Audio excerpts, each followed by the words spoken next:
अस्सलाम वालेकुम नाज़रीन, हाईटेक टीवी न्यूज़ इंडिया में आपका खैर मकदम करता हूं। मैं आपका मेज़बान मोहम्मद इब्राहिम, ब्यूरो चीफ मोहम्मद मजीद रिपोर्टर के साथ। संगारेड्डी म्यूनसिपालिटी के 19वें वार्ड में इंद्रम्मा हाउसिंग स्कीम के तहत तामीर शुदा मकान की तकारीब गृह प्रवेश घर में दाखिल की। तकारीब में TGIIC की चेयरपर्सन निर्मला जग्गारेड्डी ने शिरकत की।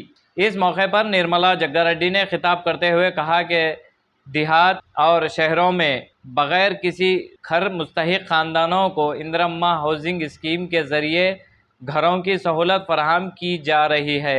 इन्होंने कहा कि इस स्कीम से मुस्तफ़ीदा होने वाले अफराद खुशी का इजहार करते हुए रियासती हुकूमत का शुक्रिया अदा कर रहे हैं। इस प्रोग्राम में joint collector Sangeeta, municipal chairperson Kunavanitha Santosh, ward councillor Gurram Jhansi Ramesh, रहनुमा कुना संतोष, म्यूनसिपल कमिश्नर श्रीनिवास रेड्डी और दीगर मौजूद शख्सियात ने शिरकत की। आइए ताज़ा तरीन खबरों के लिए देखते रहिए hitech TV news India Sangareddy. 19వ వార్డులో ఈరోజు ఇందిరమ్మ గృహ ప్రవేశం చేయడం జరిగింది.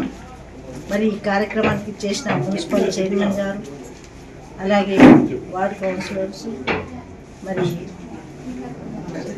జేసీ గారు, ఏఈ గారు, మరి కమిషనర్ గారు, మిగతా ఈ వార్డు సంబంధించిన సభ్యులందరికీ కూడా శుభాకాంక్షలు తెలియజేసుకుంటూ, మరి శోభ ఏ విధంగా ఆమె మనసులో ఉందని చెప్పడం జరిగింది.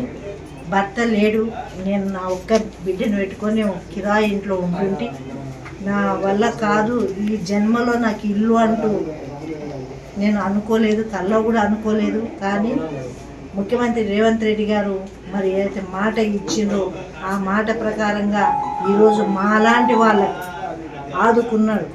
మరి 100 సంవత్సరాల పంట మాకు పండించి ఇచ్చిండ్రు అనేది మరి ఆమె వ్యక్తపరిచింది. చాలా సంతోషం అమ్మ, నువ్వు హ్యాపీగా ఉండొచ్చు. ఇలాంటి ప్రభుత్వాలు ఉండాలి, లేని వాళ్ళకి ప్రభుత్వం, ఈ ప్రభుత్వం అనేది ఉదాహరణ చెప్పవచ్చు. మరి ఈ ప్రభుత్వం కూడా ఇందిరమ్మ ఇల్లు ఈ పార్టీ ఆ పార్టీ అనకుండా పార్టీలకు అతీతంగా ఇస్తుంది. మరి ఏ ప్రభుత్వం కూడా ఇట్లాంటి ఆలోచన చేయదు. కాబట్టి మా తరపున కూడా, వీళ్ళ తరపున కూడా నేను ముఖ్యమంత్రి గారికి ధన్యవాదాలు తెలియజేసుకుంటున్నా. ఇంకా మా లాంటి వాళ్ళకి సహాయం చేయాలి. ఇంకా 2.5 సంవత్సరాలు ఈ ప్రభుత్వం ఉంటుంది. తప్పకుండా ఆడవాళ్ళకు కూడా ఆదుకునే ప్రభుత్వం కూడా ఈ ప్రభుత్వమే. మరి లేని వాళ్ళకి చేసేదే మరి ఈ ప్రభుత్వం అనేది దీనివల్ల నిరూపించుకోవచ్చు. అందరికీ కూడా ధన్యవాదాలు.